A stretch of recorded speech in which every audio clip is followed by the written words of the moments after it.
episode of Speakers of Eidolon is made possible by our generous patrons. Special thanks to our supreme and master speakers, Omeji Cat Comet, Erisu Yamakawa, Circa Barrakiel, Alex Franco AV, Winebow Brood, Psyche, Azuta Starbreeze, Cletus Oreo, Nina Grimstadter, Nat Clay, Lily Black, Bob Cece, Mikto Robintau, Sapa Chakwatol, Edwin, Arcadia Lunashine, Umbral Wind, Quick Levin, Pamela Isley, Camille Grinno, Elenriel Maximus, Coderith Novelist, Mira Miri, Suno Chicano, Celestau Notrell, Lazy Boy, A Wild Sarah, Luke Osborne, Pandaloo Stormarrow, Tex, Kai Lin, AJ Brainswordson, Anathos Moonscar, Arthur Law, Beridan Derard, Sypop, Spencer Christmas, Noy Fafnir, Cheshire Saltiri, Celine DeLune, Webster Wolf, Face on Masher, and Severa.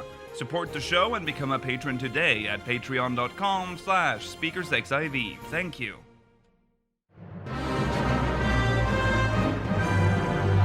This is Speakers of Eidolon.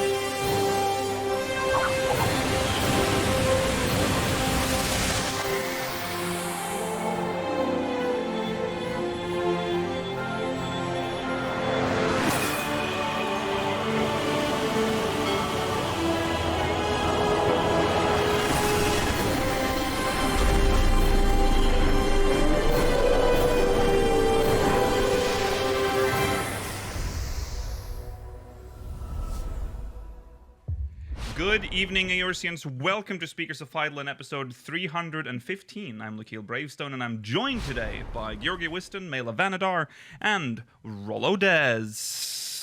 Hello. Today is September 3rd, 2022. We're in September already. I don't know how I feel about it. I have mixed feelings. Do you remember the... How many nights of September? 36 nights? No, remember the 10th of September. That's my birthday. Don't forget. 36. Remember the 36 nights of September? I don't know. That's impossible. That is literally impossible, but yeah. I mean... the 36th night of September. I love the 36th October. of September. However many nights of September you choose to observe. Right. Yeah, that's right. You can observe as many days as you like in September. Today is the continuation of the spoiler cast that started last week. Today we will be tackling Pandæmonium and Tataru's Great Endeavour. We will also be going through the Rising event and review that. So if you haven't done the Rising event yet, make sure you've done it before you watch this show. We'll also be reading MogMail today, as promised. So I will tell you right now. Oh, I forgot to mention this while we were off air. We had so much time off air. I could have said it before we went live. But the website has had a botched update, so it's just kind of offline right now. Hooray! Yeah, it'll be back up by the time this is up on YouTube, though. So no, don't worry about it. All right. We'll stay tuned for the poster. We'll be answering questions from the Syndicate, and that is the show. We are short on time because we started late. Let's jump into recent events.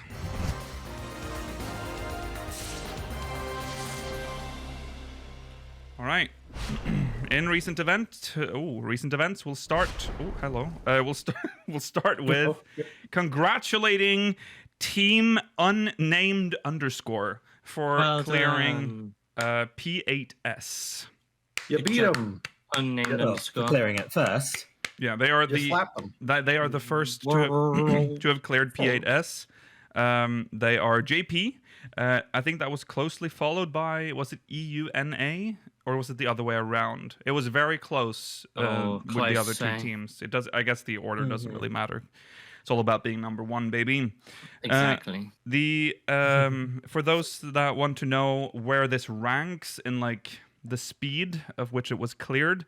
It was cleared in 33 hours, which makes it the second fastest clear of all released Slightly salvages. faster of E8S. Yes. The other groups that cleared it in order was Neverland from Europe and the Group 4 from... Okay, yes, I Group see. 4. Yeah. You know, like Business Division 3. Yeah. Yeah. For comparison, though, I think this was interesting. T5, that's Twintania, was cleared in 65 days. It took 65 days to clear. Got to contextualize that with the number of people playing the game, the number of people who would have done raiding back then. Well, I will say that the people that were... Some of the raid groups were like big I believe the one who cleared it was Blue Garter, which was a huge raid group. That's true. at the I remember time. the blue cast. So I don't think that like the amount of players. No, it was a hard fight. For It was sure, a hard and fight. yeah. It was back when they were testing out how to do Savage, Raid, and there was no Savage back then. But they also had It mechanics was that only Savage. yeah, they had they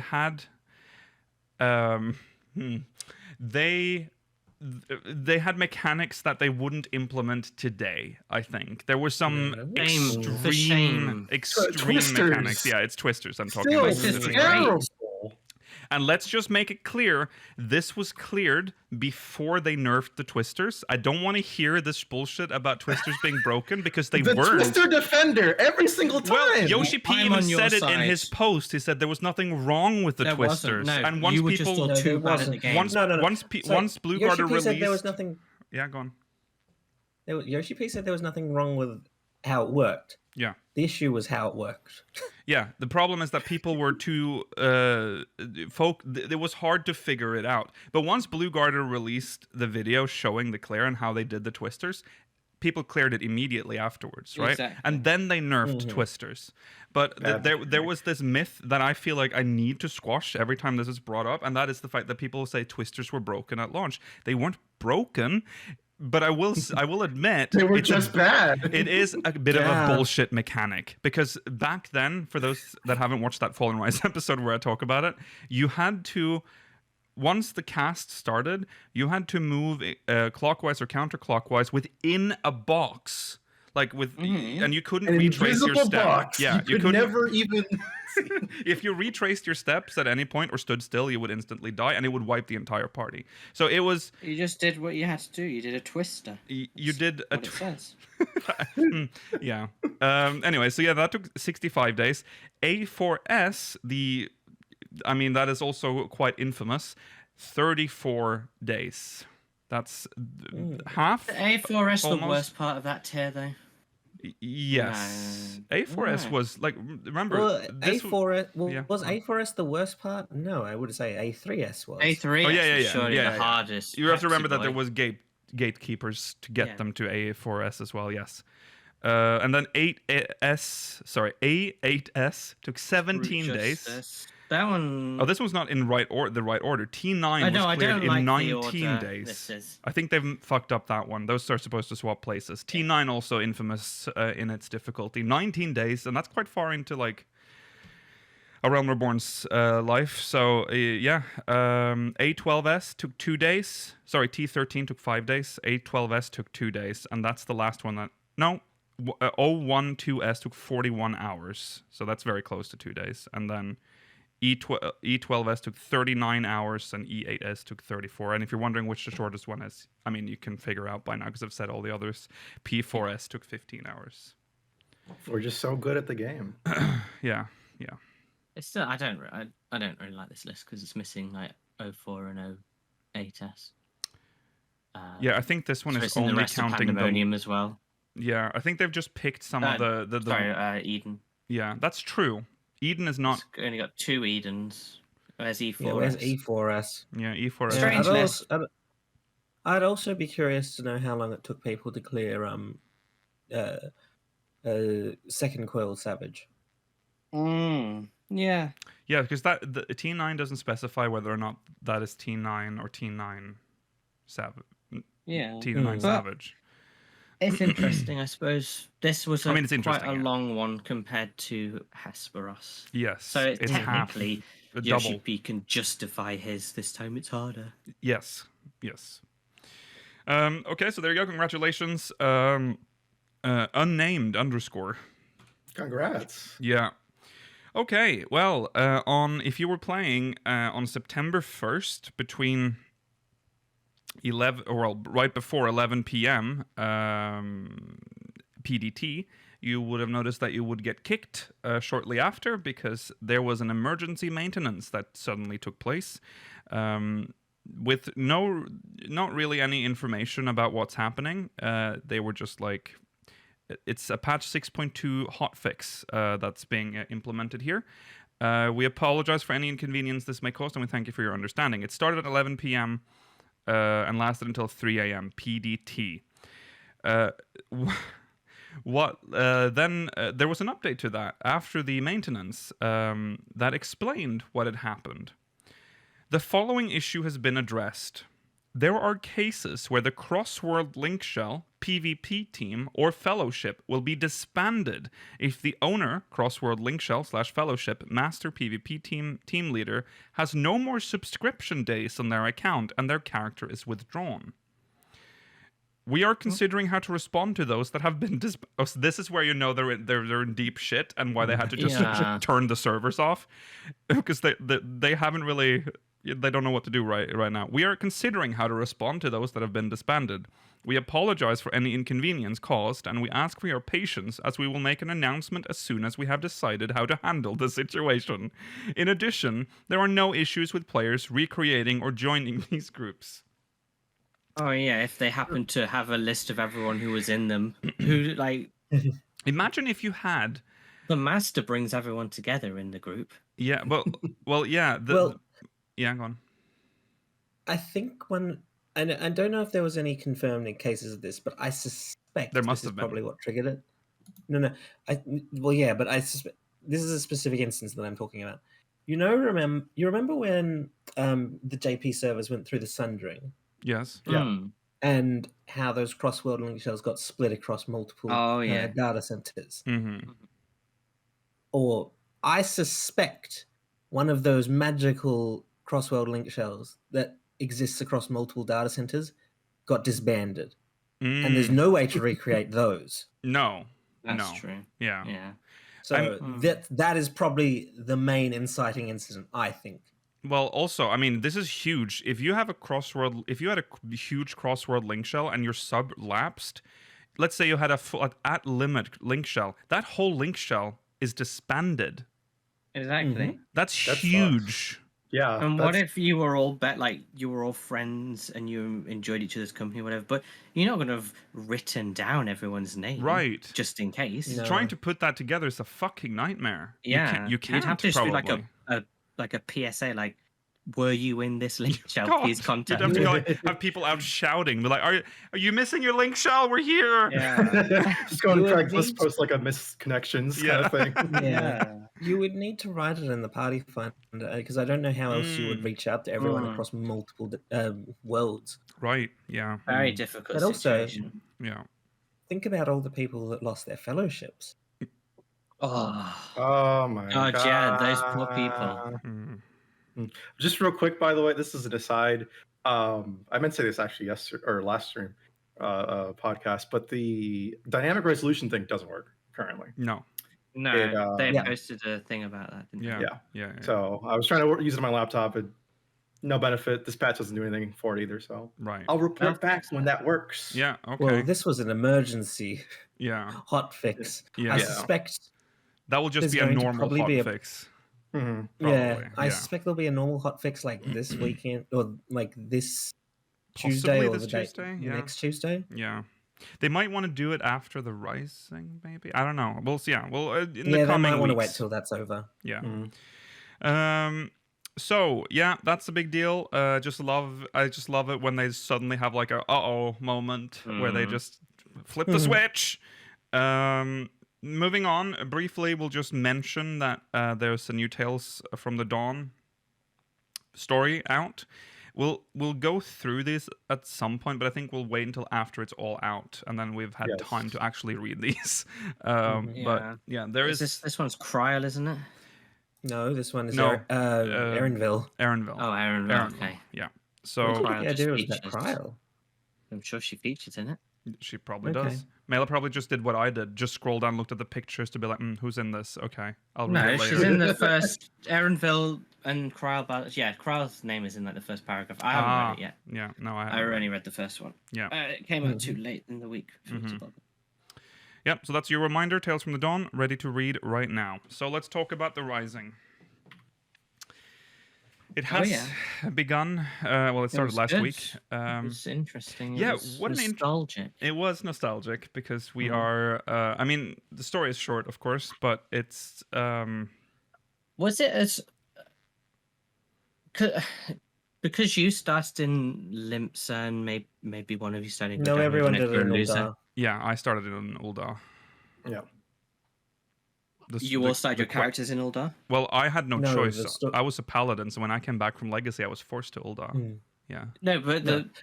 This Everyone event has to do happens it in in Uldar. Uldar. for Everyone everyone, has to do it mate. in Yeah. Uldar. So it was So I ultra nostalgic because I started in Uldar anyway, Same. so it was the same we starting were for me. we played as we were not Elton John, John Lennon, as I call him. He looks like John Yes. Lennon, the first Yeah, person yeah, you yeah, meet. yeah. You that was cool. I didn't expect that, Yeah. and it was like 1-to-1 recreation of the Exactly, first cutscene yeah. that you get when you start the game.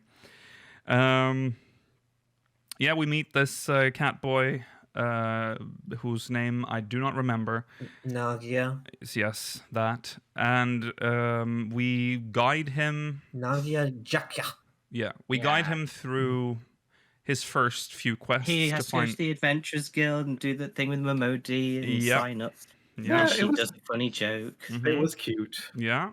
Mhm. I quite liked it. Uh, And then we had to decide where he would end up. Yes. Did you? Does that change the I don't story? know. Does it change the story what you pick, or does he always pick the same? Did thing? any of us pick craft? And you should become a crafter or No, gatherer? I did not. No, No, I said he I should know. become. In my mind, he was going to become a pugilist before I even. Oh, so I he wanted to becomes become an a alchemist. thaumaturge, and then I didn't get a choice. No. Aw. Well, I figured he's already wearing sort of the gear that fits Yeah, for he looks pugilists, like so I'm one. like, that's probably what he's gonna pick, and he did. He does pick a crafter. Okay, if he picks Oh, that, really? Can I become an alchemist? Oh, I'll do that on my. Oh. that's a That's very really what cool. a 1.0 thing to do. You can't start the game like that. That's fucked up. That is true. But that's interesting. That might affect some of the outcomes because he goes into how his sister is a reporter for whatever The Raven. We've met her. the rave. Yeah. Yeah, we got some her name is- backstory. Yeah, her name's Kippy Jakya. Yeah. She's the Exactly, person yeah. that accompanied us for the 13 event, the Yeah. 15 Yeah. event, and apparently last year's Rising or the year before, one of them. Yeah. Yeah. Yeah. So it's nice. I love it when they do like character family tie-ins. That's Also- my Mhm. favorite. Yeah. We got some background lore on, and technically we got that gives some lore to her as well, because we heard that they Mm. hid in Gridania during the Yeah. calamity.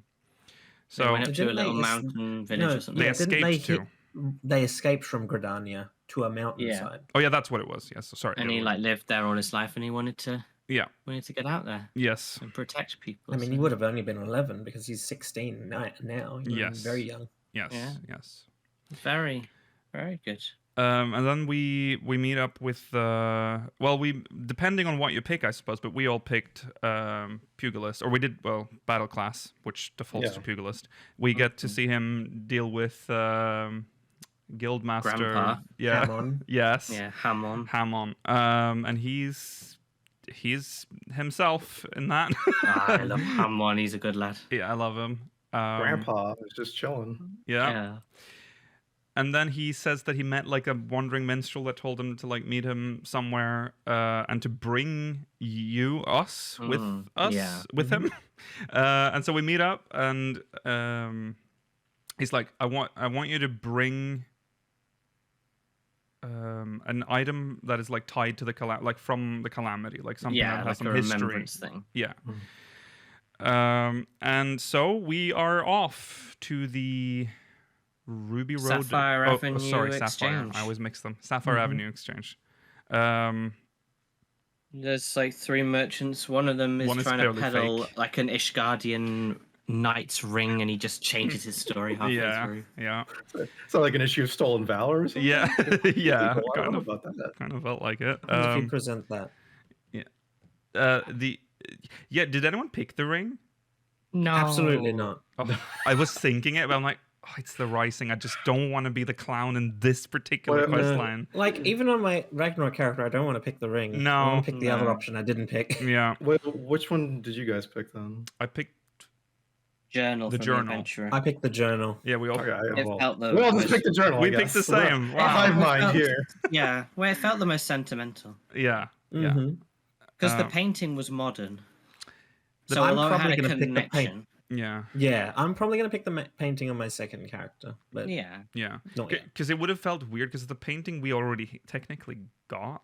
Like we have. That's years true. ago. I mean, it was it was just that lad from a few years ago. Mm. But it's nice to see him as well. I like things. Yeah, it was nice that they brought them back. Yeah.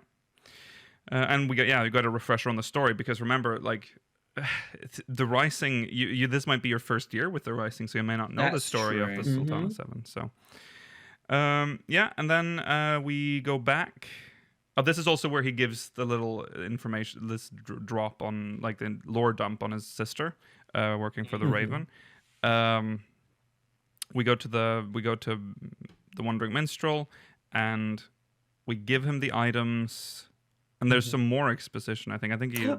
Yeah. Well, first he says, if you pick the journal, which we all did, he says, this is not very valuable to most people. Right. But don't worry, I consider it valuable. Yeah.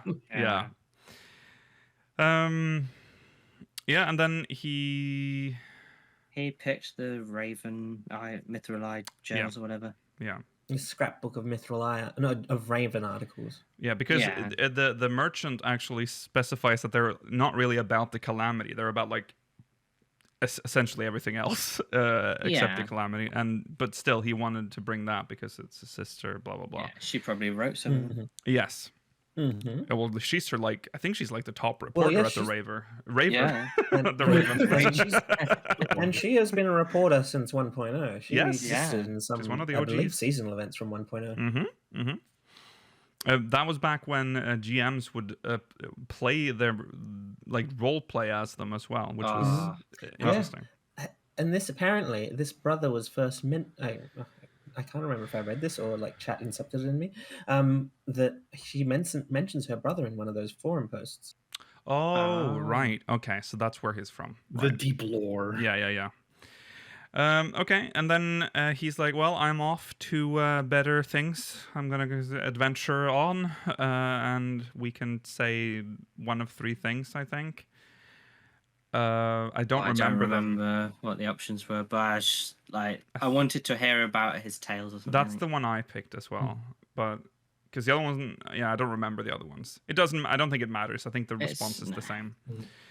And then he's off, and that's when we get our moment with the minstrel as usual, where he sends us off into to Yoshi P Land, and there's like a gratuitous side shot of a Vieira's ass for like half a cutscene. That's right. Why was there 9 people here? Why were there 2 here's? Like, I understand here's like the main race, but like it was not symmetrical as a result of there being 2 here's. Was it like Highlander and Midlander, or were they both Midlanders? I didn't notice that. No, they were both Midlanders. Oh, really? I didn't. Well, okay, I will say it's possible the woman was a Highlander. I can't tell. It's hard to tell with. Yeah, I know. Oh my god, the racism. Yeah, we are kind of racist. But I love a Highlander woman. Let's not. Vera was a Highlander woman. So well, the thing is, 2 of the first Highlander women we ever met, Ida and Minfilia, use Midlander models. Right. Okay. Yes. So this is where he drops some. He says that the realm is about to, or like the world is about to change forever, or whatever. Again, He says something to that effect. That's not verbatim, but he says something like we're about to face like a big change, which he has kind of implied before already.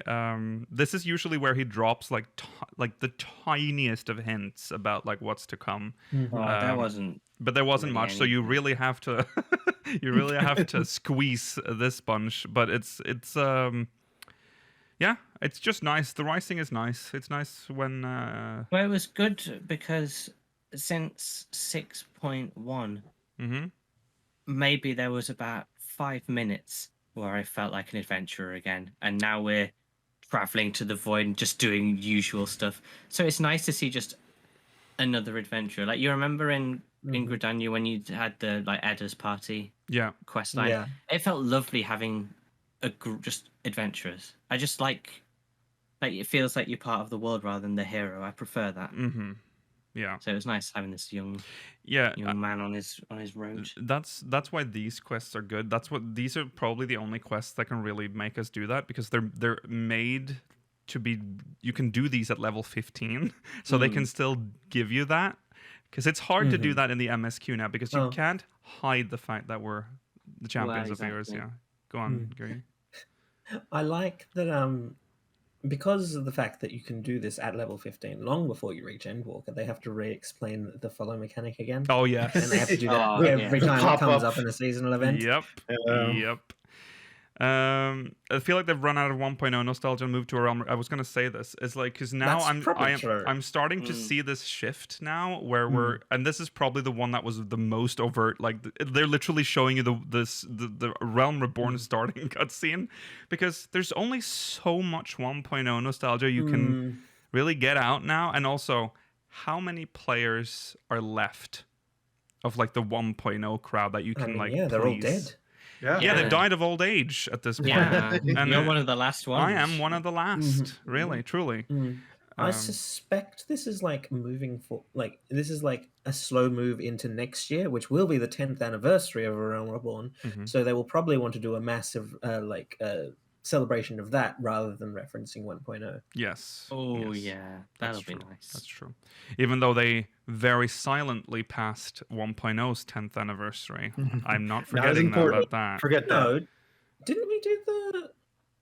No. I think that was the 5th anniversary, the one where we that was dull. No, that was... Calamity. No, that was not... Oh, so good. That was 10-year anniversary was 2 years ago. Right? Yeah, 2010. Oh, wow. So, yeah. Okay. I think that was the one where we got the Sultana 7 thingy. Yes.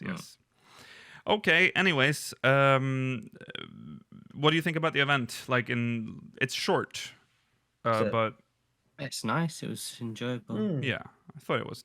Yeah, it was a cute little thing. It was fun seeing the little adventurer boy do his thing. Yeah. But there wasn't too much to it. And then for some reason we get Solus as a minion. Yes. Yeah. Did you like your ugly Solus minion? Oh. Frog Solus, leave him alone. It's all right. Put him in the jar. Why did we get him? It's very random. It feels. They always give us characters that are not relevant to the story. Yeah, that's that's where they give them out. Or are using an outfit that they don't wear anymore. Either one of them. Yeah. Well, yeah. Good stuff. Stuff. Yes. Moving on. This is just a mention that 14 will have a presence at Tokyo Game Show on September 18th. It opens on the 15th. But there will be a stroll with Yoshi P there, starting at 8 GMT, 9 BST, 6 PM AEST. And that is streamed live at Square Enix Presents on YouTube Live, Nico Nico Live, and Twitch. So that's with Naoki Yoshida and Foxclon. So if you want to watch that, you can do that. I'll probably have some news from it. That's interesting. Have some news. It's not going to be like any big reveal, I don't think. No. If there are any JP players watching right now, can someone ask him, when can I get a horse in the Island Sanctuary, like how you showed me in that artwork? Yeah. No. I tell him, someone else, another JP player, please tell him to never add a horse. I hate the sinew horse. I hate him. Disgusting, awful creatures. I want to throw some sleep powder on a horse and have them magically transported to my pastures, Rollo. No. If there are any Japanese players watching, could you please ask Naoki Yoshida, when is Black Mage getting Raging Strikes back? Okay. It's been so long. What's your request? We need more Might DPS. as well keep this going. Oh. Yeah, go on, Georgi, first. No, you go first, actually. I don't have anything, so I'm just ready to move Okay. Well, your class doesn't have anything, so... That's right. I'll quickly say then, we didn't put this in the show notes, but I'll quickly mention, Japanese players can now get the Eat Pizza remote. Hopefully it won't go as poorly as it did for America. Yeah. Yeah, it was so bad. Good luck. Maybe we'll get it one. Maybe we'll get a Chocopa. Yeah, Europeans still not getting the Chocoper and the Eat Pizza. I love that they do stuff like that, and then they're like, let's just hope no one mentions it ever again. Well, we remember. We will always remember. We remember. Yeah. Yeah, just put it on the Mog Station, I agree. Yeah. Yeah. Okay, we're going to have to move on. It's time for MogMail, so let's jump into it.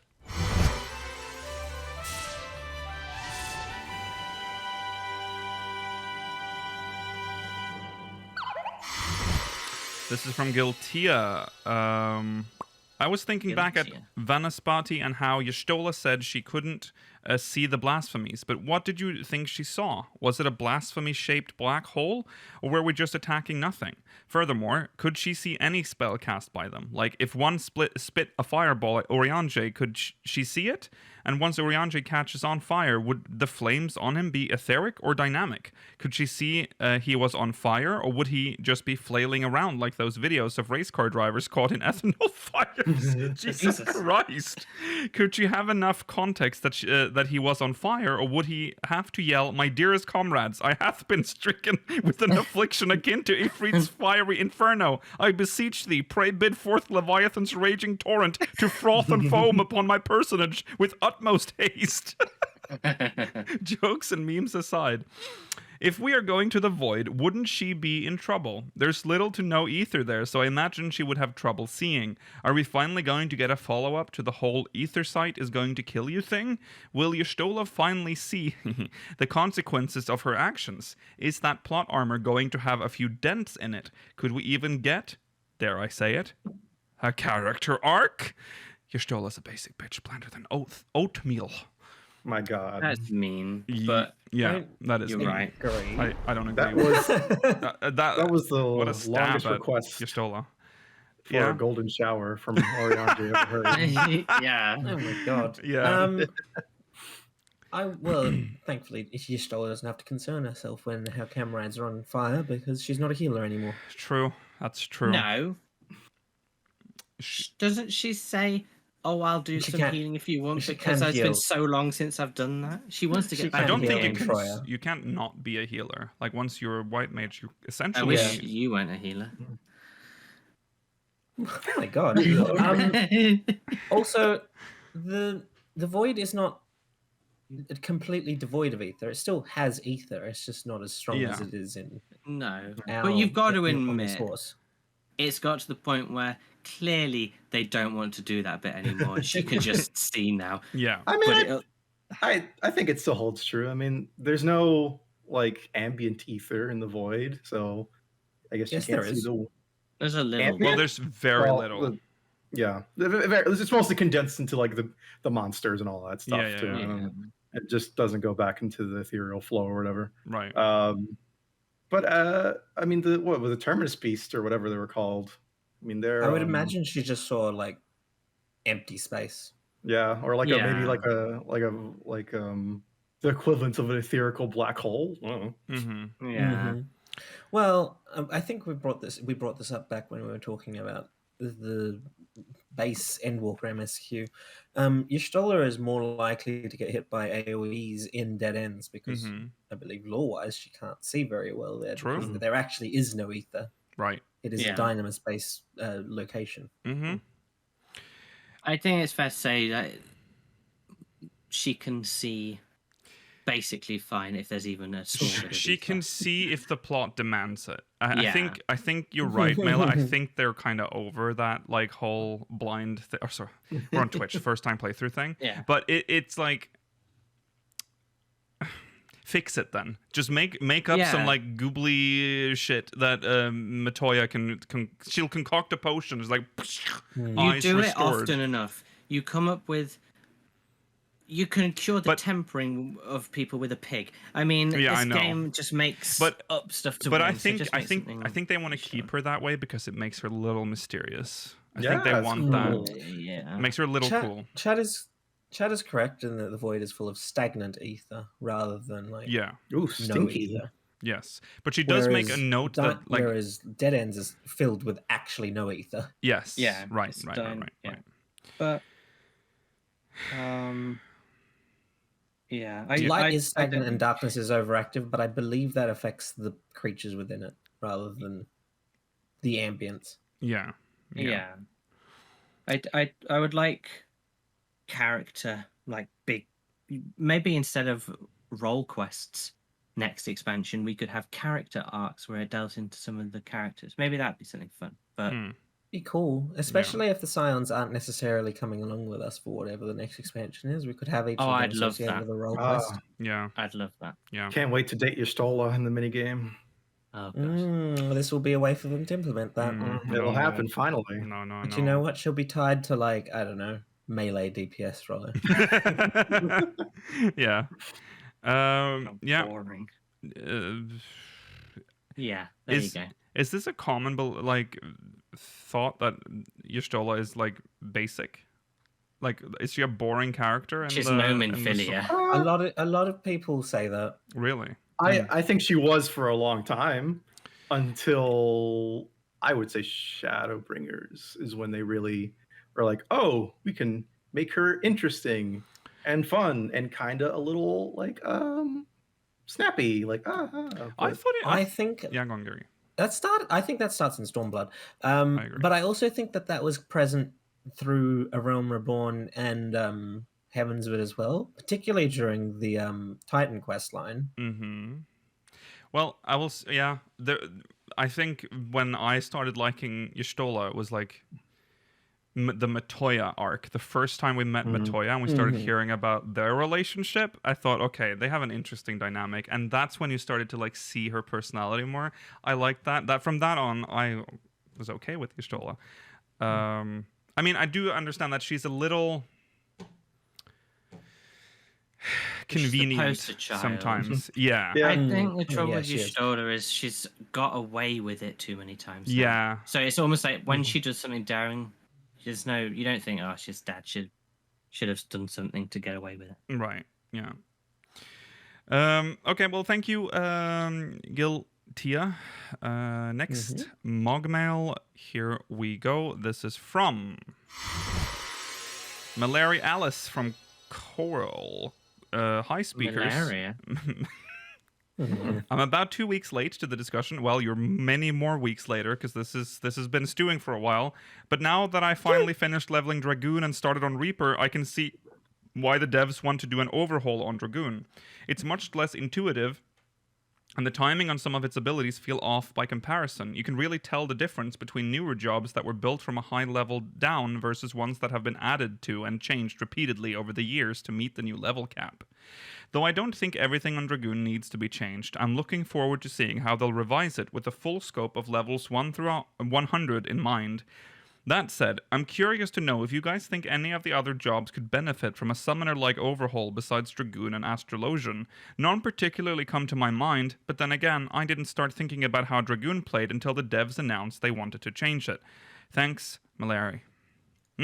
Well, thankfully, they've said that Dragoon and Astrologian won't be going through a summoner-like transformation. It will be more similar to what Ninja went through during last expansion. Yes, but let's say summoner-like overhaul now for a job. I mean, I'm already seeing it in chat, but my thoughts went to Monk again. I think Monk is so incredibly fucking boring. I want to die. What? Monk already went through a massive change this expansion. Yeah. I think it's going into a balance druid. I can't. I like Dragoon more than Monk now. What's happening? I have hated Dragoon since A Realm Reborn, but I've leveled Dragoon, and now I think Dragoon is fine. But Monk is Yawnfest 2000. Oh, I'm sorry. I think the changes were good to Monk. I don't like it. Yeah, I don't like it. Start over. Basically how I feel. Start over. It's like saying, like, I don't like Bard. I think Bard's bad, but I that's just, I just don't play it. Oh yeah, Bard as well is another one that maybe would benefit could do with an overall, because modern machinist is in a much better place, I think. Than Bard. Really? People would say it's the other way around. Yeah. A lot of people really don't like where machinist is. I think it's pretty simple now. You know what? I'll say Dark Knight. I think the Shadowbringer changes were a step in the right direction, but then that step didn't go anywhere and it feels bad now. So do it again, but don't do the thing I don't like. There you go. Okay. All right. Yeah, because I'm just thinking about the classes that I've gone through. Obviously, I mean, that's already mentioned here, but Astrologian, obviously. But I'm trying to think of classes that have been completely fucked up over the years that I haven't been able to fix. I don't think Black Mage is in a bad spot, but I would like it to not be like a rotation roulette, depending on what level of content you go into. I would like them to make. Yeah, that's fair. Yeah. I would like them to find a way to make your rotation more consistent across each level cap. That is a good point. Yeah. There are ways they could simplify Black Mage anyway, because like you have like one skill for like every event where I say, oh, I need to go back into ice, so I have to do Blizz 3. Yeah. Yeah. I just You could just have like maybe like 2 of each for direct and then like an AoE for each or something. Shorten it down a bit. Do you really need this many fires and ices? Yeah. yes, Mail. It's important. Well, true. They all do something. True. I love Black Mage. Maybe ninja a little bit. I think maybe a little bit of ninja. You don't got to touch the mudras, but I think some of the parts feel a little wonky. Yeah. Have you played Yeah. Machinist in PvP? Yeah, I have. No. That's fun. You can move while casting. Let's have a think about that in modern content. Like Right. for Black Mage, Yeah, Bard can do that too. It's pretty dope. maybe more classes should be able to do that in PvE, especially the, Yeah, I think that's a really fun. it's a little- well-designed idea. Maybe in PvE you could make it have a longer cast time or something while you're moving, or just be slow like in PvP. But it feels good. It's nice. It's clever, Yeah. and it shows they can actually do it. So Yeah. I was surprised they could. I will say the impactfulness of like the basic skill in PvP for Machinist feels really good. Feels way better than the super city looking other animations we get. We're like flipping all over there, Right. And fucking doing back like it's just you're just charging up your gun, and there's a lot of Yeah, it's feedback and cool. animation, and it feels nice. Yeah. I prefer that. Yeah, maybe Machinist could have a little bit of a play around. They should probably separate Machinist and Bard. Like I feel like they were trying to do in Heavensward, but then they just made Bard follow along. Machinist having a cast timer or Bard having a cast timer, one of them kind of would fit. Not a long one, and maybe if you can move while doing it. Bard makes more sense because you're drawing back the bow. Yeah. I don't think bards would want to go back to that. I think Bow Mage, baby. Bow Mage is not something won't we're going like back it, to. Yeah. But I think if one, because they're basically just the same. Like the classes get too similar in this game. I don't know if I agree with that. I feel like bard and Machinist control relatively differently. Yeah, that I don't agree with. But I do think Bard would benefit from like a redesign or like a rework, overhaul, because that's one of those classes that has gone through some pretty enormous changes, and there was a lot of like leftover shit that they were just like, how are we gonna make this work? We'll just leave it. We'll get back to it, and then they get back to it, and like, this doesn't really fit with the new profile. It's odd. The things they did with songs, not sure if I like it still. I do like it.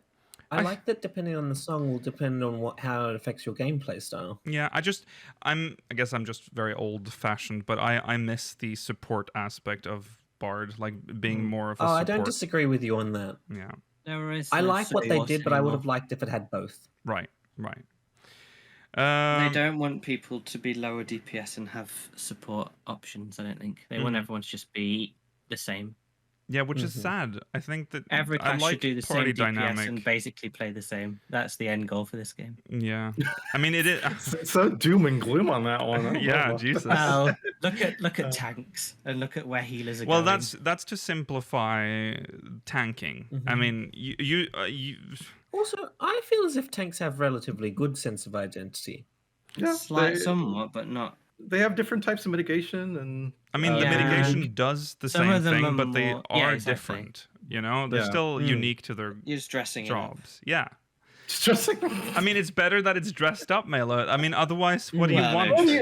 what do you want? Man? Yeah. I mean, it's the role. Yeah. You take damage, and you're You supposed tank, to take you what? slap them. That's essentially the job of a tank. So it's Mela wants them to take away the oh shit button from one of their tanks. Mela wants one tank to be shit and the one he plays to be best. That's essentially what he wants, and have It the coolest already is effects. that way. He It already already is that plays way. the tank with the best You're a emergency paladin. button. Yeah, all right. Why would Paladin is the white mage of tanks, Mela. I just want to say that. Very so, true. you know that No way. it is. People I'm sorry. respect paladins. As the same way they respect white mage. No one respects white mages. And there you have your answer. So let's let's move on. Thank you, Usora Akari. Moving on now. We have two more. That was malaria. Oh, I'm so sorry. That was next That is was Usora. malaria. Sorry, spoilers. Next MogMail. Thank you, Malaria Alice. And this one is from Usora Akari from Crystal. Hi, speakers. No wait. Yes. Hey, speakers. I have a bone to pick with Final Fantasy XIV, arguably my favorite game of the last decade. Why did raids become trials? While I was waiting for new 14 content, I played about 400 hours of Elder Scrolls Online, and its raids reminded me why I loved Coils and Alexander so much. The preamble to the main event. The little area you and your party would have to traverse while dealing with mobs, feeling like you're, raiding an area to reach a big boss. I realize they're both different games with different objectives, but it is a little sad that raids and trials are basically the same. I'm even more bummed out that Alliance raids have basically become just fight 4 or 5 bosses and you're done. The journey aspect just isn't there anymore. Am I the only weirdo who misses the journey, the raid? I probably am, but it'd be nice to hear your thoughts, even if it's just to say I'm dumb for wanting content to take longer than it already does. Thanks for all the content over the years and looking forward to more. Thank you, Zora. This is a very interesting point.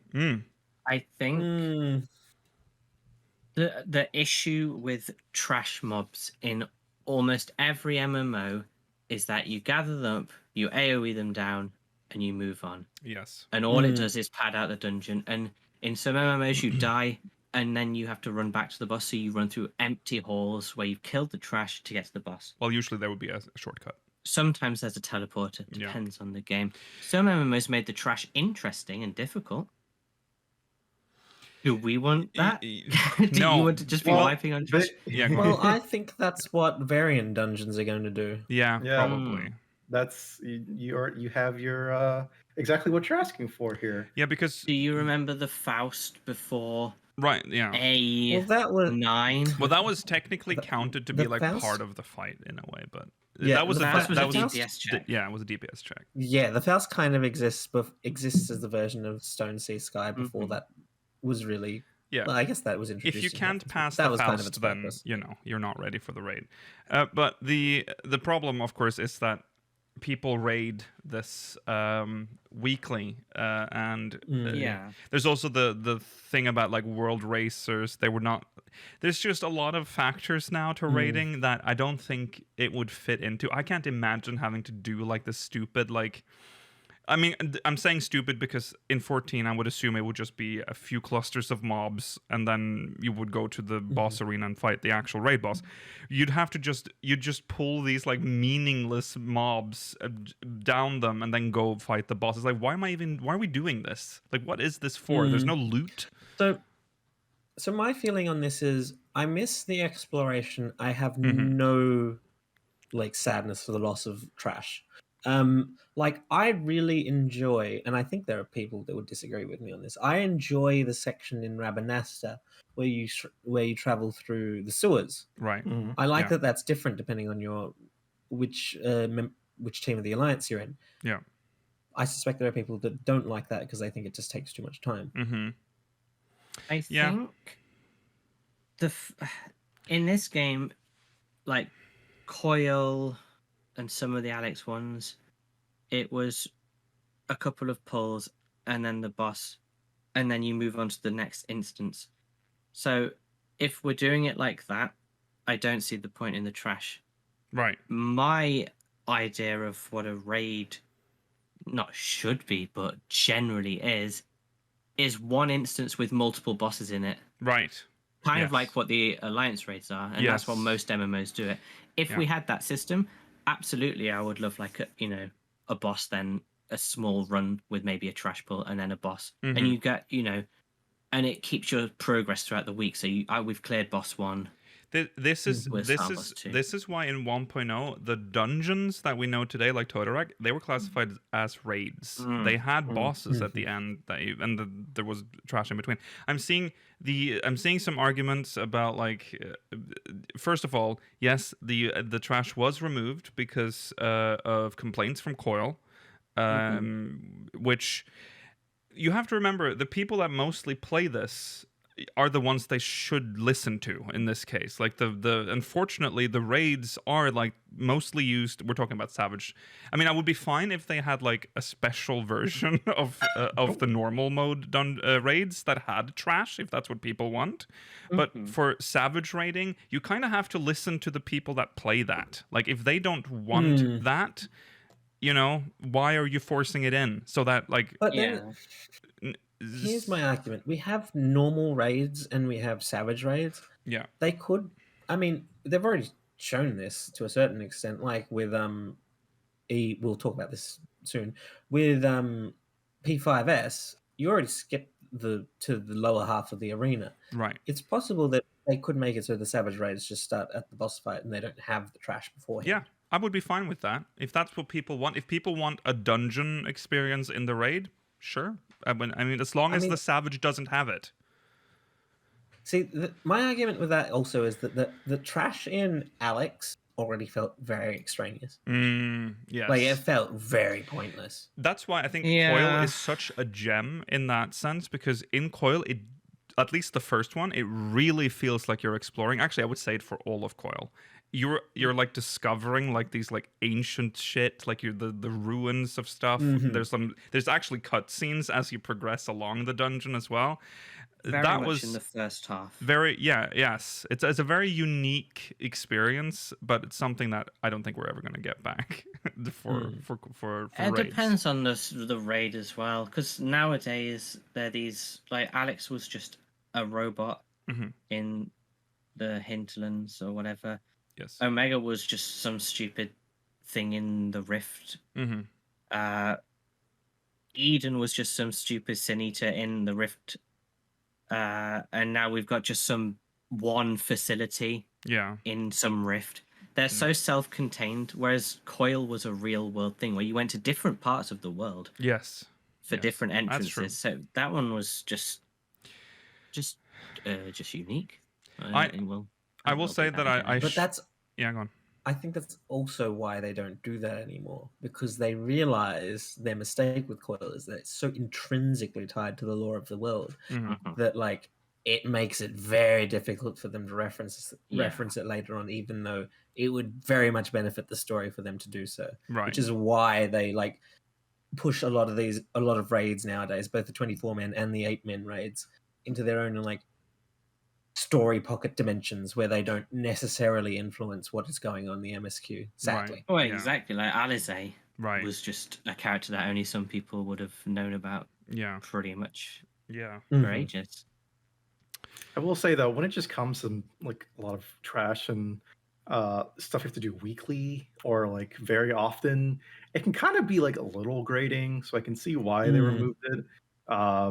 But I really do think there's other places that you can put that same feeling, but just not in that kind of content. Like that's like exploratory missions, I think definitely kind of capture that feeling a bit, especially like you're progressing through the zones or whatever. Right. There's still a place for it in 14, I think. Just I guess they've decided the 8-mans aren't for that anymore. Right. Yeah. No, it's just boss. That's just what raids are in this game. There's like there's so many other there's trash mobs in literally all other content in this game. If you want to do trash pulls, you can do And dungeons. do you enjoy doing them? You can do dungeons? alliance raids. You can do fucking guild hests. I appreciate seeing just like unique mobs. Yeah. So if I haven't seen them before, or variations of previous mobs that look kind of unique, I like that. But I also I like don't seeing necessarily them. enjoy fighting them. Yeah, I like seeing the trash mobs. Yeah. Also, as an aside, chat brought this up. If the architecture of Pandæmonium is mysterious and confusing to you, I mean, consider Katis's Hyperborea. I don't think the outside architecture is in any way representative of what's inside for Absolutely. ancient structures. Yeah. My understanding is the same concept. It's just a tier of, it's like a tower block of like dimensions almost. It's Yeah. Okay. We really I'd don't. love raids like in the old days, but I just don't think that's what happens these days. Right. Do you think we should skip the next one and go straight to the last one that you have loaded up? Yes, but that requires so we'll bring that one fiddling back about next here. Okay, right. Last MogMail. It's from Faris Gentore from Earth. Do you think the upcoming expansion FanFest will be in person or digital again, since some of the world has started to rotate... Sorry, what? Be in person or digital again, since some of the world has started to rotate back, yet some countries haven't. Faris. Well, this is actually good because it allows us to kind of address some of the stuff that Yoshi P mentioned in that final radio show from Eorzea with Love, or whatever it is called, hosted by Kryle's Japanese voice actor. I tune in weekly. Yes, of course. No, not anymore. You won't be. They essentially said they want to do something big, and that they do want to do in-person events, like in at least the 3 main regions. Yes. And They does say- this not they feel say- like they've almost told us when one of the FanFests may be? Yeah. Now, obviously, that is not an announcement. They say they No. want, so let's not get ahead. They said they wanted last year, like the last one as well, to be in person. So I don't want us to be like a source of spreading rumors that there's going to be a physical one, because especially in Europe, there's stuff happening. So you never know what happens up here. It's interesting times. But yeah, Hey, maybe the European one will be moved to Oceania. that sounds shut up. incredibly unfair to Europe. Well, As if we don't have I'm enough to sorry. deal with. You're forcing us to travel Well- to Australia to get our FanFest. Sadly, New Zealand. Unfortunately, we are a much more stable region. Yeah, but you're not. You have your own section now. You can have your own FanFest. Okay, you have your sure, but I for one would like Final Fantasy XIV to be responsible for a new strain of something. Like I want it to be like the monkeypox strain of 14. I want us to be responsible for that. That'd be really funny. That should be our legacy on the world. These are horrible. it's thoughts just all around. depressing talking about anything. God, everything's fucked. It's just Everything's fucked, Rollo. All right. It is. It's the reality. That's why I don't go outside. I don't... Jesus. Okay. See you Anyways, in London. we will see you in London. We'll pray. We'll all be there, bringing our own bacteria and the like. Mela, what if it's in Glasgow, like Eurovision probably will be? Oh, that's so if it's funny. in Glasgow, then enjoy it, Glaswegians, because no one else will want to go. Okay, thank you to everyone who sent in MogMail. The website will be up probably by the time you see this on YouTube, so remember to send in more MogMail at speakersxmv.com/MogMail. If you're watching live, you can't. All right, it's time for the actual spoiler cast. Oh my god, we are in trouble sirens time-wise. blaring. Sirens blaring. Well, we've got 8 minutes to just wrap it up, guys. 8 minutes to just... What did you think? So guys, what did you think? All right, so Much better. Oh, we're talking about we're going with Pandæmonium first. Pandæmonium, first. Yes. Much better than the first tier or the first 4. I agree. Yeah, I would agree. In terms of around, story yeah. and in terms of fights. Yeah. In terms of everything, yeah. Yeah, essentially, yeah. Okay, so we'll just dip into the story. We have to like speed this up a little, but we'll try to keep it as understandable as possible. So we need to meet with scientists in Labyrinthos, Claudian, and the little And friends. yeah. Yeah. Nemgigis. I don't like these people. Yeah, I don't. Yeah, and the other one. There's 3 of them. Who was it that compared this to like the modern sections of Assassin's Creed? All right. Yeah, someone did. It's true, though. It's so Oh, true. wow. It's That's so true. right. Yeah. So Claudian has discovered that there's another memory crystal, and he's sort of just left, and he's out off to find it. I'm outie. Yeah, I'm outie. Nemgigi, horrible name, recommends that we investigate Elpis, the Elpis archives, and see what we can encounter in Pandæmonium. So we go back. We meet with Themis. He had the same idea. Yeah. Beautiful, beautiful Themis. Yeah. Is he very short? He is quite short for an He's- ancient, but I also yeah. suspect he's not like. He's an ancient. I lad. feel like Ellison, like they have extended puberty. Right. Yes. Okay. Oh, you're gonna say something else. Yeah. So we go to meet a member of the Words of La Habrea, who then says that, oh no, everything's fine. We got a message from Pandæmonium. They said it's all A-OK down here, and we're like, sus. Interesting. Meanwhile, But we don't say that. No, We're we just like, don't. oh, Yeah. okay. Well, you don't need to know anything. Right. So Erictonius, meanwhile, is greeted by Horrible phoenix egg. Phoenix egg that's controlled by La Habrea, and then Or someone who claim says they're La Habrea. they claim they're behind everything in Pandæmonium, which is a weird. Is this where La Habrea is like, you're not La Habrea, I'm La Habrea? Not yet. Oh, that's not later. yet. That's I after love the that latest. scene. I love that Yeah. scene. So this La Habrea attempts to capture Erictonius when we arrive, and then Themis releases him. Yeah. Yeah. Big magic. Erictonius then tells us that La Habrea is behind this, but Themis is skeptical. So the La Habrea I know. So then we go into Abyssos to find out who is orchestrating this. We enter the fifth circle, Proto-Carbuncle. Oh my god, it's terrifying. So how do we feel What about a this fight?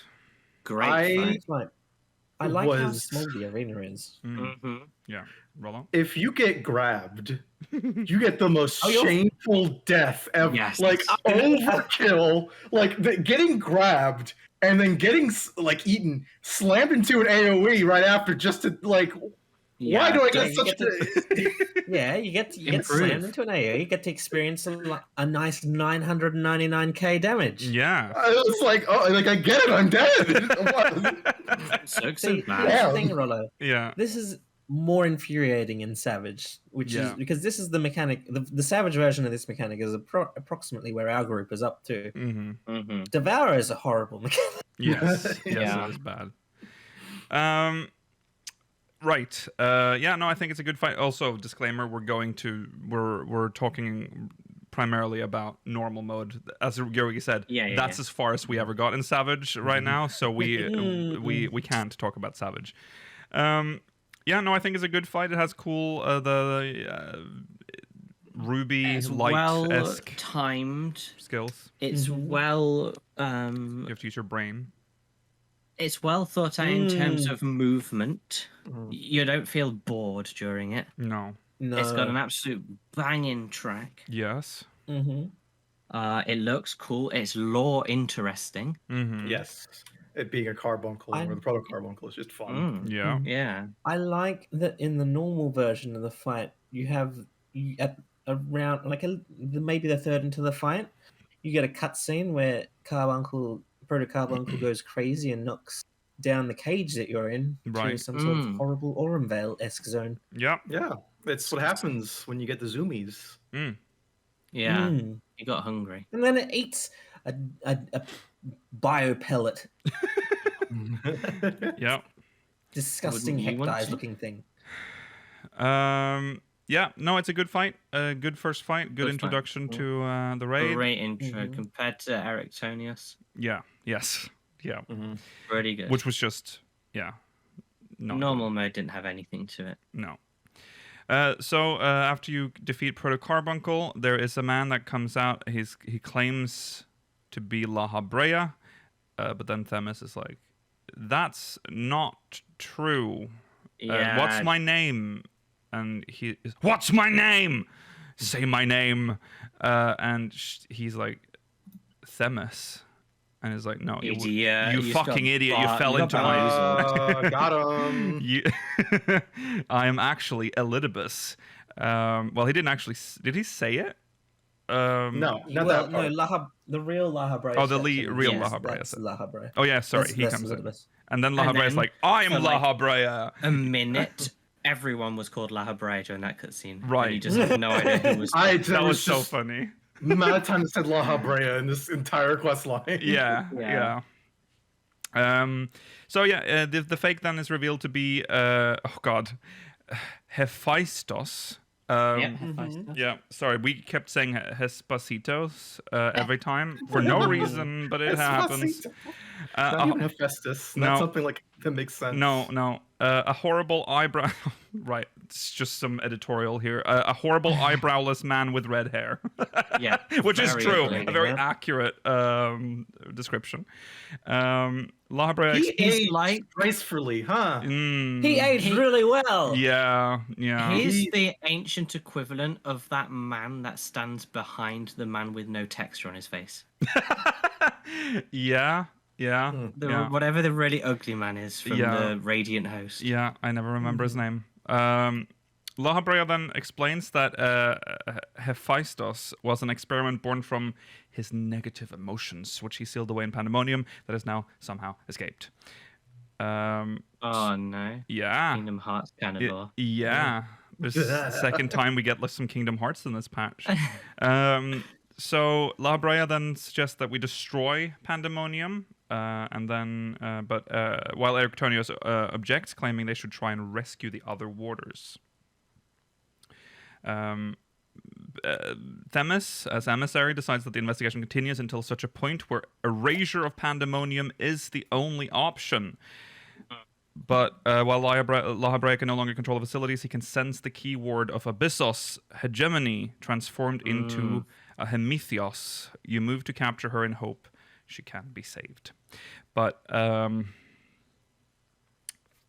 alas, well, actually, hegemony is. Sorry, I thought she was the tree. She's she's the horrible.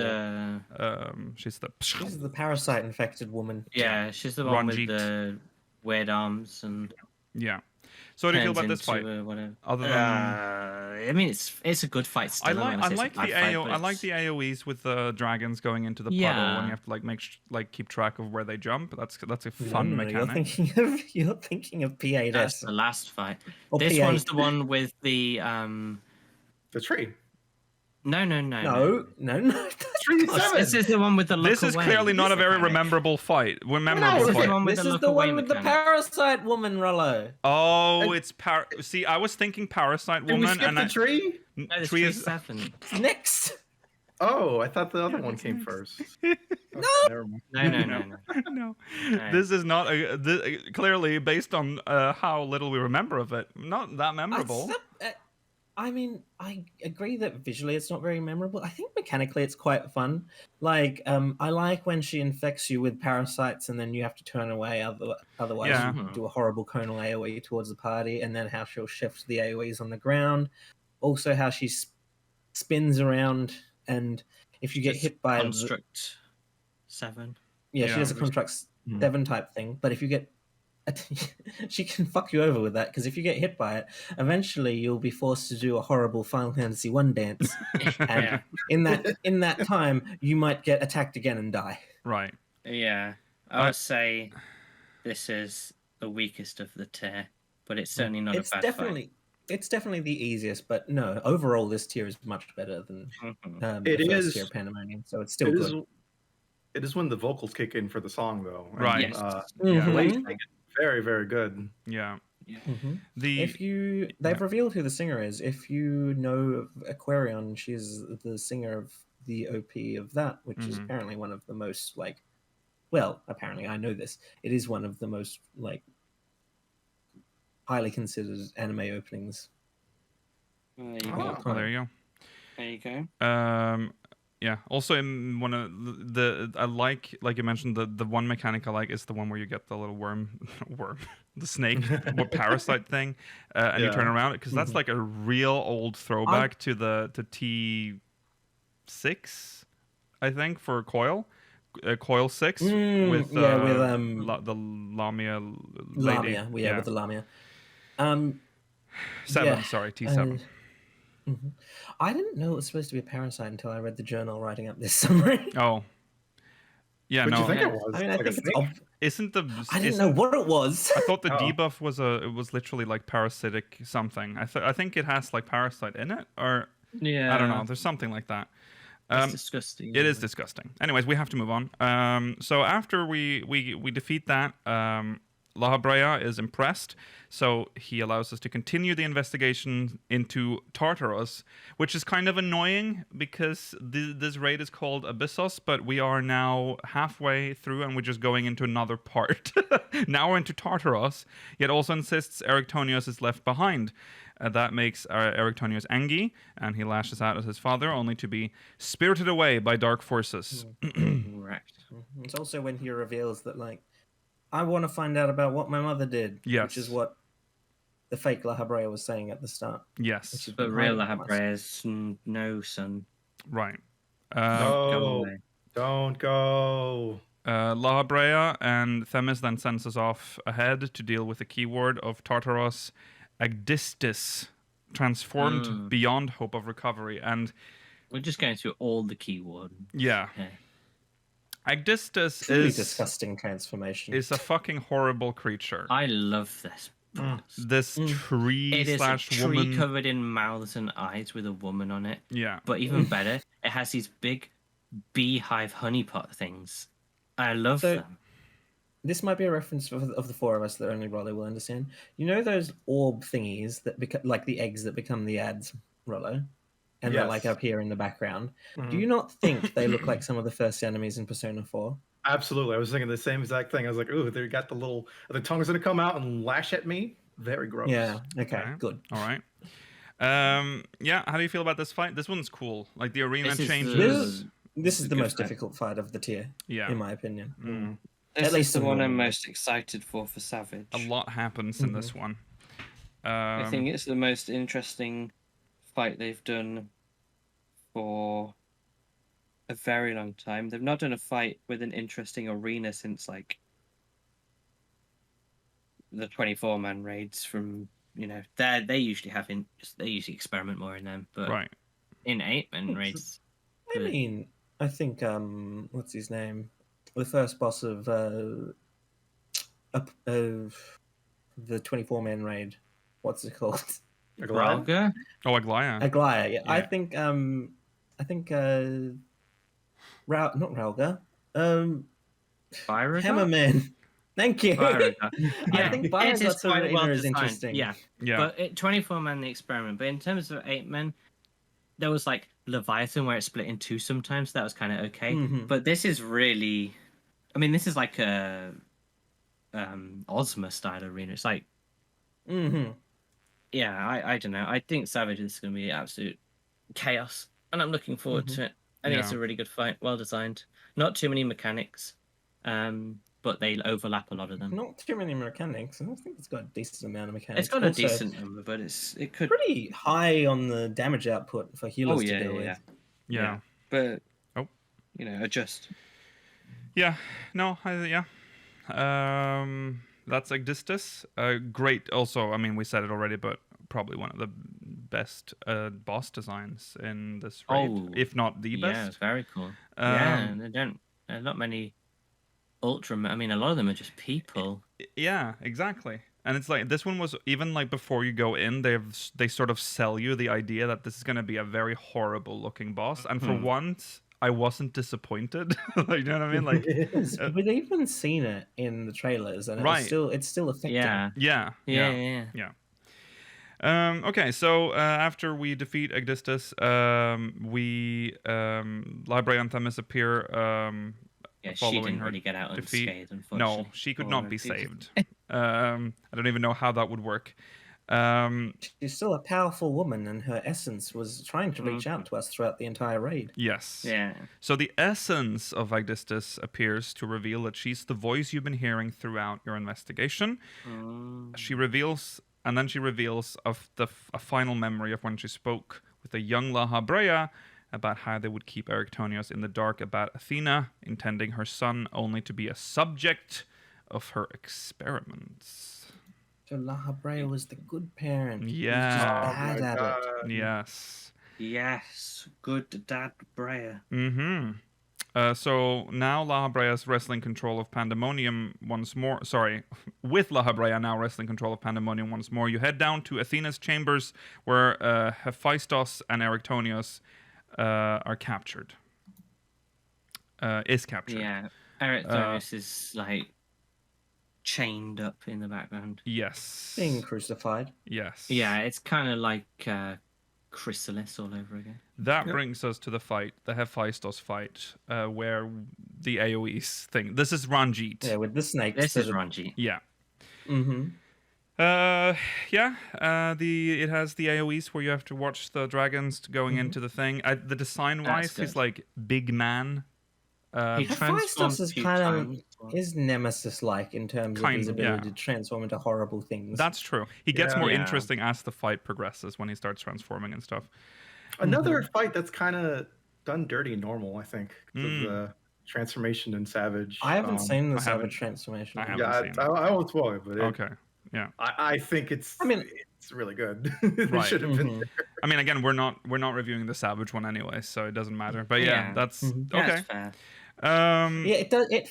It mechanically feels like there's more to the fight than what you get in the normal mode. Yeah. Absolutely. Yes. It doesn't. It's not like that much, and then it repeats quite. I mean, you probably in a normal run going to see every mechanic repeated. I disagree with you on that, Mailer.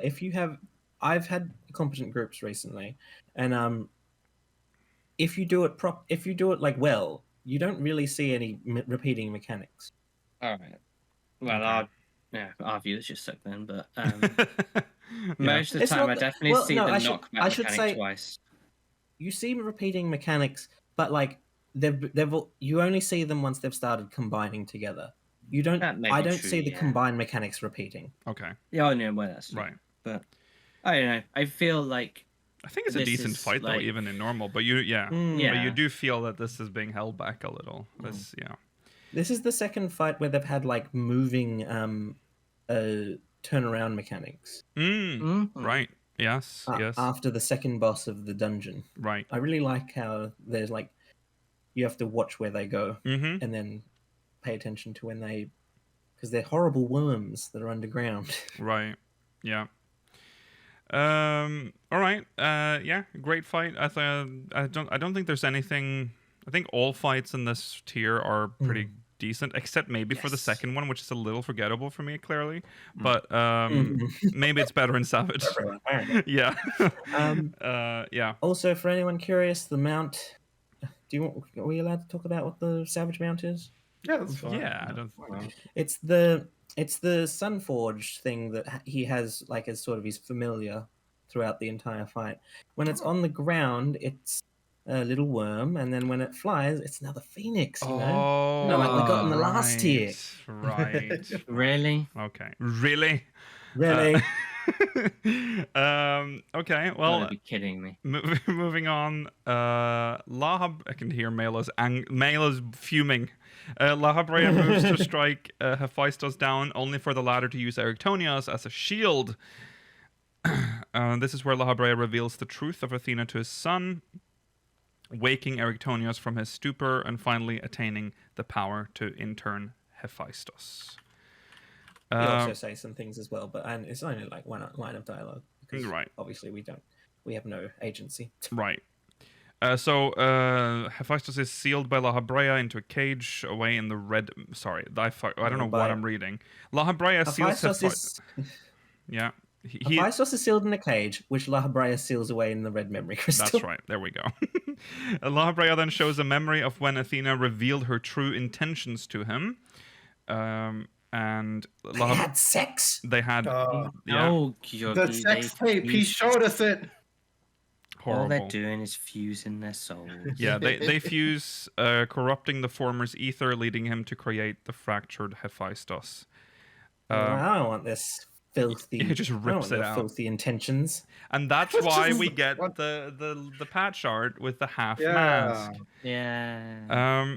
While things in Pandæmonium seem to have calmed down, the mystery of the original memory crystal that led you to Themis initially is still yet to be explained.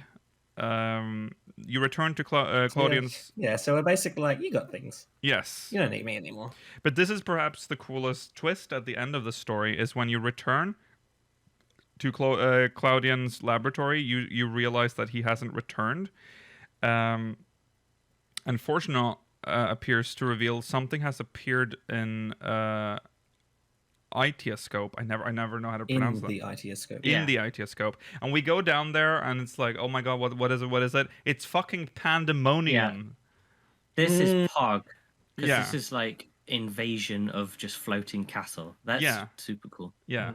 And kind of scary that it's so in many the ethereal sea, basically. Yeah, like it brings up so many questions as well. Like, where in the timeline is Pandæmonium at its arrival in our world? Like, because when we go to Pandæmonium, we're essentially going back in time. Yeah, I don't want them. Which version of Pandæmonium are we seeing here? I mean, I think that's intriguing because I mean, it must be time travel. Well, we're in the ethereal sea, so time can work in different ways. But yeah, it's very exciting. At least for me. Presumably, then the rest of this raid will be technically on the source. Hey, maybe. Yeah. Okay, here's a theory, and I've only just put this together, so it might. Is it a game theory? It is a game theory. Okay. Maybe when Elidibus used up the last of his power to send us into the past, and he returned to the ethereal sea, he got there, and he's like, "Oh shit, I remember everything now.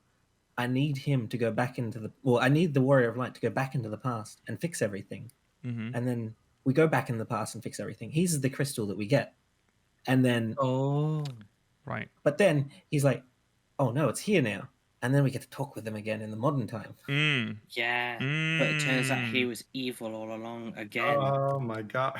No, I don't think Elidibus is evil all along. I think we might end up fighting the true form of Athena. And to be honest, I think it's possible. Definitely the last Another theory I've had is that possibly the La Habrea we dealt with is not either Erichthonios or the old La Habrea, but it's Athena. And that was when her body hopping started. That is that is possible. Yeah, that is possible. I'm not against that. We'll see. We'll see in 3 months' time. No, oh god, 6 months. 6 months. Oh my god, 6 months' time. So long. Okay. Well, with the new patch. No, but don't worry. We'll have 7 or 8. We'll have more 12. We'll have more 12 raid. Oh yeah, there's 12 lore as well. Will also be exciting. Yeah, that's true. That's true. Okay, we need to touch quickly then on Tataru's Great Endeavour. It's not a long quest. It's longer than I expected. It is longer than I expected, but if you boil it down, not that much happening. It's a very basic storyline, but it's nice to get to see. It had all my favorite characters in it. I had his name, and then it just. Lane's your favorite character? No, he's the only one who ruined it. What did you say? Leofard. Yeah. Leofart. And it has Utiti or something, who's the horrible, disgusting Lalafell. Oh yes.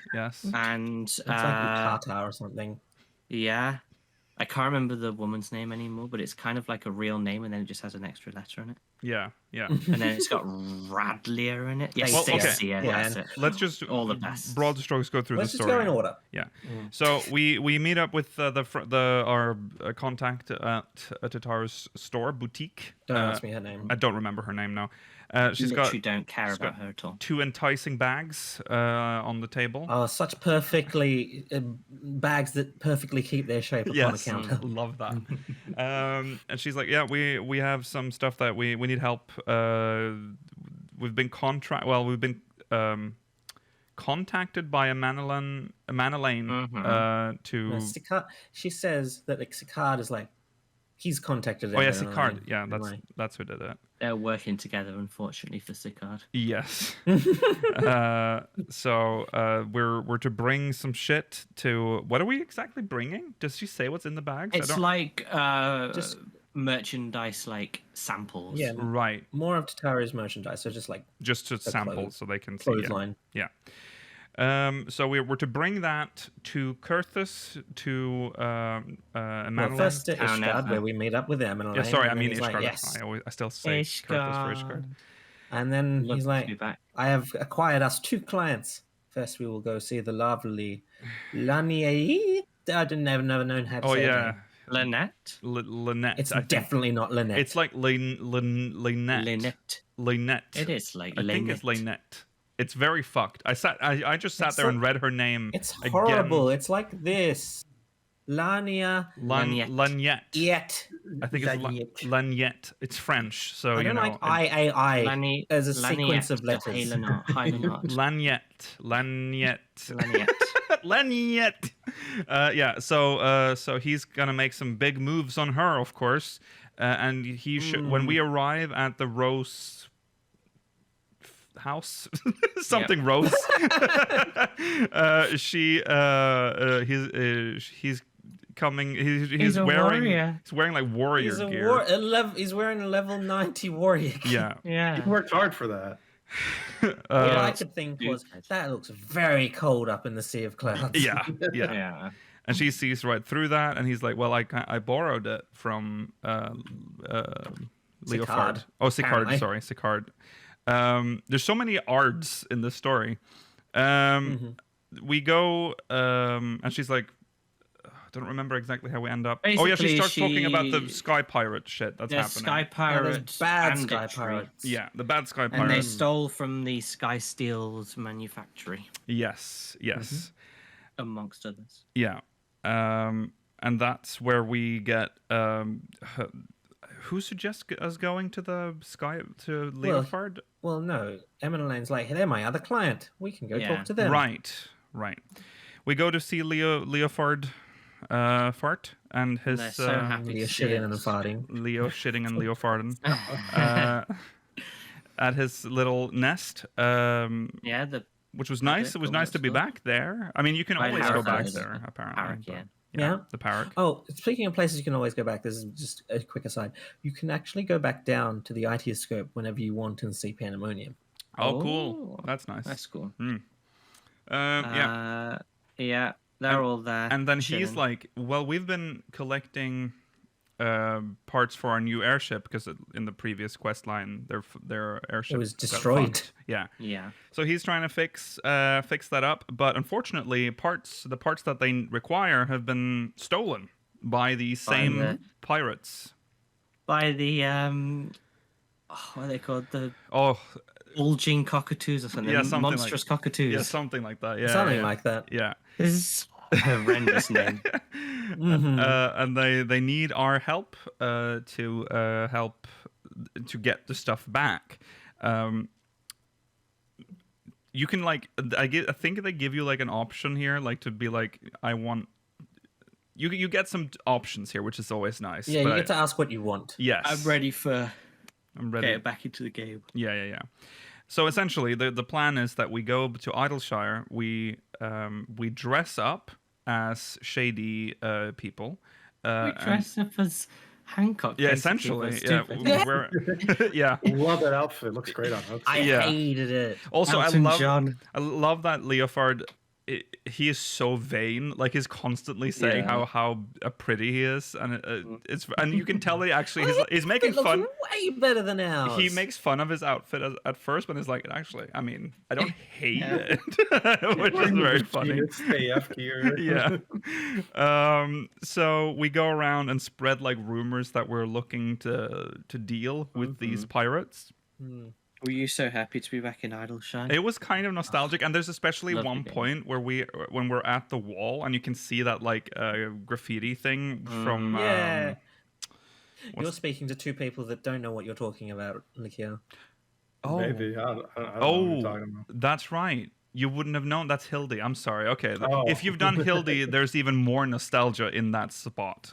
Yeah, sorry. Anyways, when you've done all that, you go. They approach you. Around. Yeah, you hang around, and then they approach you, and lo and behold, their master is a lady with pipe. No, it's not. No, she's not their master. She's working for them, and they're working for someone else. Oh shit! Right, that's how it was. Oh yeah, yeah. She is yeah, right. But she's got her pipe, which is funny. Yeah, her name. Boy, yes. Let me tell you, Radlia. She breasted boobily down. She did roll over. You're right. They knew what they were doing. Into the frame. They breasted. They set the physics to breasted 200%. Boobly. As a respected member of our community said, Gigabooba. Yeah. Yeah. Okay, sorry. I just couldn't stop trying so hard to parse what Rollo said. Breasted boobily. Breasted boobily. Okay. Yes, she breasted boobily. Right. Yes, she breasted boobily, and she smoked her pipe. Essentially, they're like, "Oh, we have your item," and he's like, "Give me item," and they're like, "No," and then it says, "Well, I hope you didn't store it near like wind shit because that will destroy it," and they're like, "Oh," and they're like, "Oh, don't worry, we put it on the rock on promenade." Yeah, yes. So he essentially gave up where it is, and he's like, "Oh well, thanks for giving me that," and then he told his people to go pick it up, and then we reveal who we are. I didn't like this bit. And then they're like, "Oh my god, it's you."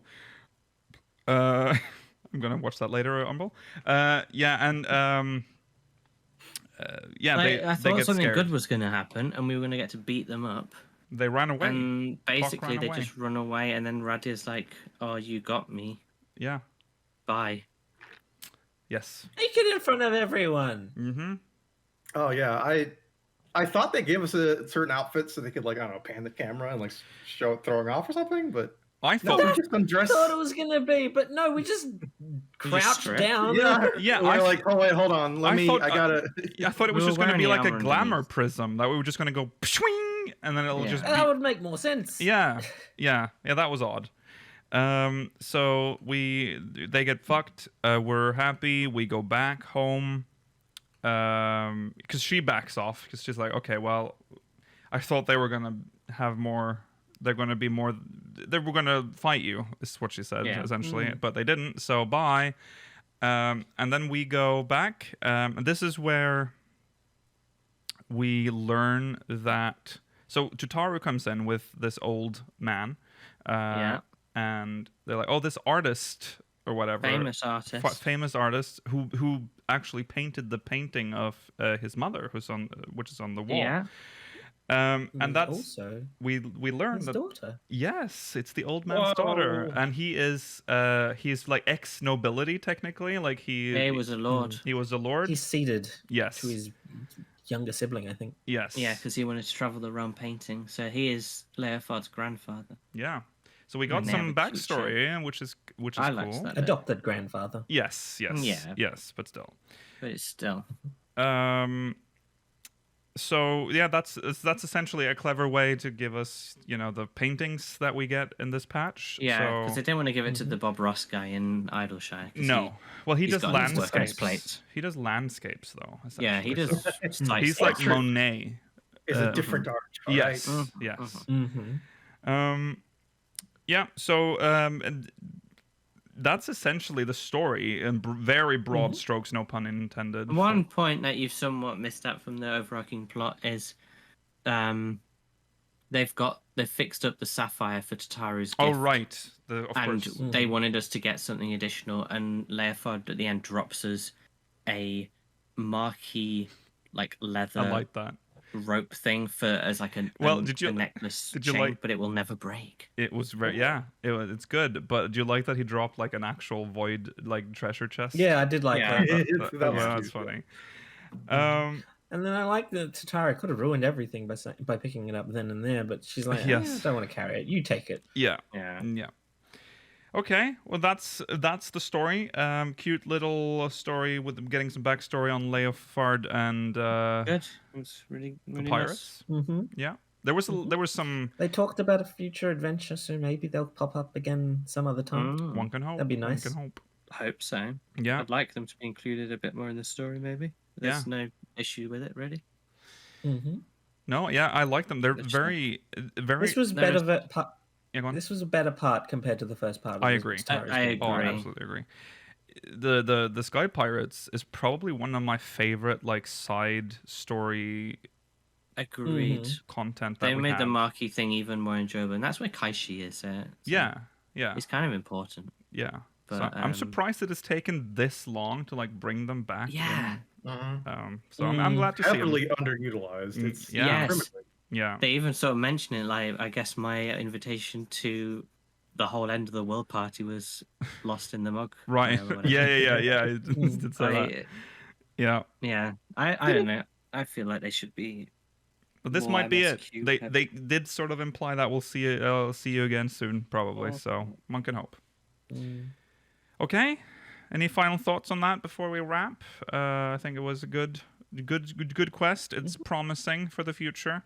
I am getting more intrigued about this necklace that we're making now, because we're getting all these different parts. So it'll be cool to see it when it's done, I guess. I'm assuming. Yeah, I thought we were going to be done with it by now. Yeah. I thought this was going to be it, but I guess not. No.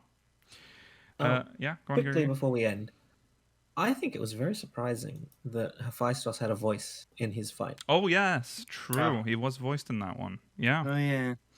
Yeah. It's sad. That's one, actually. Well, that's something we lament a lot, is that a lot of the storylines in 14 aren't. I mean, if it's not MSQ, it's not voiced. Yeah, and it's very disappointing. A lot of these stories deserve to be voiced, and it's very sad that we still don't get that. But that is unfortunately the game. We've been getting more and more voice acting in the MSQ, and that's I guess true. we just have to accept that. We'll take what we get, but sad still. At least it's good voice acting these days. Yes, that is true. Although that's what we thought in A Realm Reborn. What? I don't actually think anyone thought it was good in A Realm Reborn. It was acceptable, at least. I thought some of them were good in A Realm Reborn.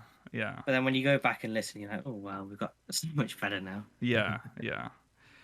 Gaia was voiced too. No, the normal. Yeah, but that's different, because in Shadowbringers, that was the normal raid was voiced, but the 24-man was not. Whereas this time, the 24 raid has been voiced, and I was like, okay, so that means the main raid's not going to get voiced. But they have a certain voice acting, at least for one fight. They have a certain quota, I guess. Okay. Anyways, that is it for the spoiler cast. That means it's safe to watch if you. I mean, at this point, you should have done at least the MSQ. So hopefully you've caught up by now. But that's the show. Thanks for watching, everyone. We'll be back next week, same time, same place. Remember to follow on Twitter at SpeakersXIV, twitch.tv/SpeakersOfHighland, YouTube.com/SpeakersXIV, exclamation Discord and chat. If you want to join our Discord server, if you're watching on demand, links in the description. Remember to send us MogMail once the website's up. SpeakersXIV.com/MogMail. If you're watching live, we'll be going into the post show where we'll be answering questions from the Syndicate. Make sure you catch that as well. Goodbye. Bye.